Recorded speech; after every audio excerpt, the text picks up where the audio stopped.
नबी करीम सल्लल्लाहु अलैहि वसल्लम के ज़माने में जो क्रिश्चियनों के बड़े सरदार थे ना, 14 बड़े सरदार, वो नबी करीम सल्लल्लाहु अलैहि वसल्लम से मिलने आते हैं और उनसे हज़रत ईसा अलैहिस्सलाम के मुतालिक सवाल करते हैं। तो सूरह आल इमरान की आयत नंबर 60 से लेकर 63 उनके सवालों के जवाब में उतरी, जिनकी तफसीर आपके सामने ये बयान करी जा रही है कि उन 14 में से 3 बड़े सरदार, आकिब जो अमीर कौम था, अक्लमंद समझा जाता था, साहिब मशवरा था और उसी की राय पर ये लोग मुतमईन हो जाते थे, और सैयद दूसरा सरदार, उनमें का बड़ा सरदार जो उनका लाट पादरी था, और अबू हारसा जो मुदर्रिस आला था। ये बनो बकर बिन वाइल के अरब कबीले में से था, लेकिन नसरानी बन गया था और रोमियो के यहाँ इसकी बड़ी आओ भगत थी। इसके लिए उन्होंने यानी रोमियो ने इसके लिए बड़े बड़े गिरजे बना दिए थे और इसकी दीन की मजबूती देखकर उसकी बहुत कुछ खातिर मदारात और खिदमत और इज्जत करते रहते थे। ये शख्स हुजूर सल्लल्लाहु अलैहि वसल्लम की सिफत और शान से वाकिफ भी था और पहली किताबों में आप अलैहिस्सलाम की सिफतें पढ़ चुका था। दिल से आपकी नबूवत का कायल था, लेकिन नसरानियों में जो उसकी तकरीम व ताज़ीम थी और वहाँ जो जह व मनसब उसे हासिल था, उसके छिन जाने के खौफ से वो राह हक़ की तरफ नहीं आता था। गर्ज ये वफ़द, ये जो ग्रुप था, मदीना में रसूलुल्लाह सल्लल्लाहु अलैहि वसल्लम की खिदमत में मस्जिद नबवी में हाजिर हुआ। आप उस वक्त असर की नमाज से फारिग होकर बैठे ही थे। ये लोग नफीस पोशाकें पहने हुए थे, खूबसूरत नरम चादरें ओढ़े हुए थे। ऐसा मालूम होता था जैसे बनो हारिस बिन काब के ख़ानदान के लोग हों। सहाबा कहते हैं कि उनके बाद उनके जैसा बाशौकत वक्त कोई नहीं आया। इनकी नमाज का वक्त आ गया तो आपकी इजाज़त से उन्होंने मशरिक़ की तरफ मुंह करके मस्जिद नबी सल्लल्लाहु अलैहि वसल्लम में ही अपने तरीक़ पर नमाज अदा कर ली।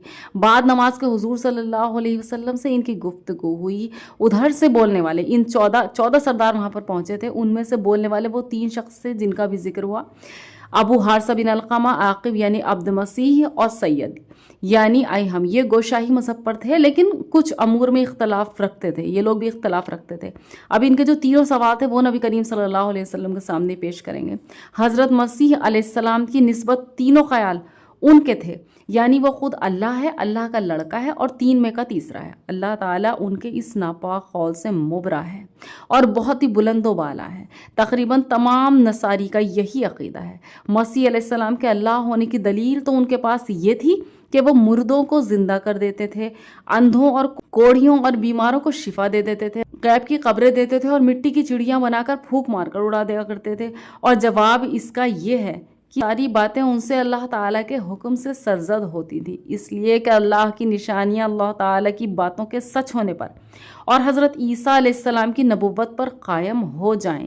अल्लाह ताला का लड़का मानने वाले जो थे, उनमें से वो ये हुज्जत थी उनकी कि उनका बज़ाहिर कोई बाप नहीं था हज़रत ईसा अलैहिस्सलाम का, और गहवारे में ही बोलने लगे थे। ये बातें भी ऐसे हैं कि उनसे पहले देखने में ही नहीं आई थी। और 3 में का तीसरा इसलिए कहते थे कि इसने अपने कलाम में फरमाया, यानी वो कहते थे ये कलाम यह है कि हमने किया, हमारा अमर, हमारी मखलूक, हमने फ़ैसला किया वगैरह।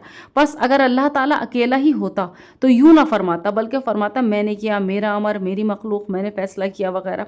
बस साबित हुआ कि अल्लाह 3 हैं और ख़ुद अल्लाह और ईसा और मरियम। अल्लाह ताला इन जालिमों मुनकरों के खौफ से पाक और बुलंद है। उनके तमाम अकायद का बतलान कुरान करीम में उतरा। जब ये दोनों पादरी हुजूर सल्लल्लाहु अलैहि वसल्लम से बातचीत कर चुके तो आपने फरमाया तुम मुसलमान हो जाओ। उन्होंने कहा हम तो मानने वाले हैं ही। आप अलैहिस्सलाम ने फरमाया नहीं नहीं, तुमको चाहिए कि इस्लाम कबूल कर लो। वह कहने लगे हम तो आपसे पहले के मुसलमान हैं।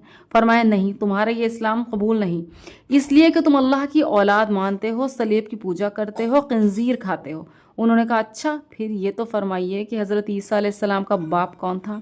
हुजूर सल्लल्लाहु अलैहि वसल्लम तो इस पर खामोश रहे और सूरह आल इमरान की शुरू से लेकर 80 के ऊपर तक की आयात उनके जवाब में नाजिल हुई। इब्ने इसहाक रहमतुल्लाह अलैह इन सब की मुख्तसर तफसीर बयान करके फिर लिखते हैं कि आप अलैहिस्सलाम ने ये सब तिलावत करके उन्हें समझा दी।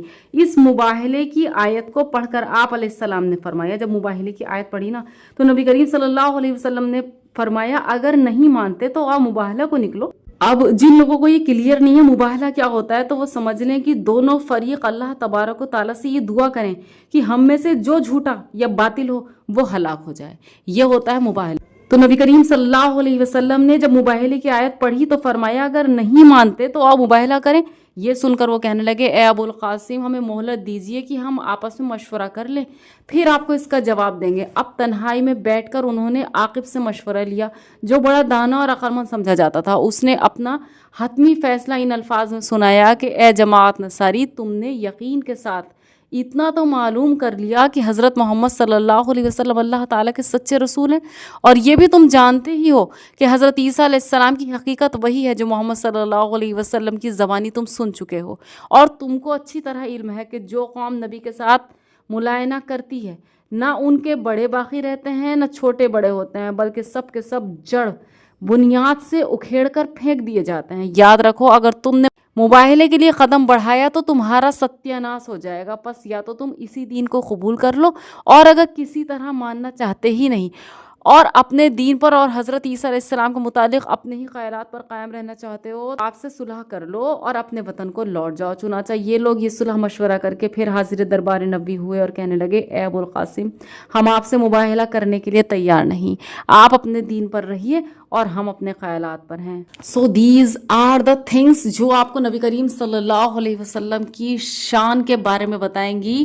جب وہ خاموش ہوئے تو اللہ تعالیٰ نے کلام پاک اتارا، انہیں جواب سجھائے، جتنا ان کے صدیق ہونے کی جو دلیل ہے وہ ہمارے دل میں بیٹھے گی، اتنا اتباع سنت ہمارے دل میں بیٹھے گی۔ اور جہاں آپ کبھی کنفیوز ہوں، کوئی نصرانی یا کوئی بھی غیر اسلام والا آپ سے سوالات کرے تو ان چیزوں کے ذریعے سے آپ جوابات پیش کر سکتے ہو۔ یہ وہ چیزیں ہیں جو ہمیں سکھاتی ہیں کہ ہمیں دین کو کس طرح سے پھیلانا ہے۔ آئی ہوپ کہ ہم ان چیزوں کو جانیں اور اپنی طاقت کو پہچانیں۔ جزاک اللہ خیر۔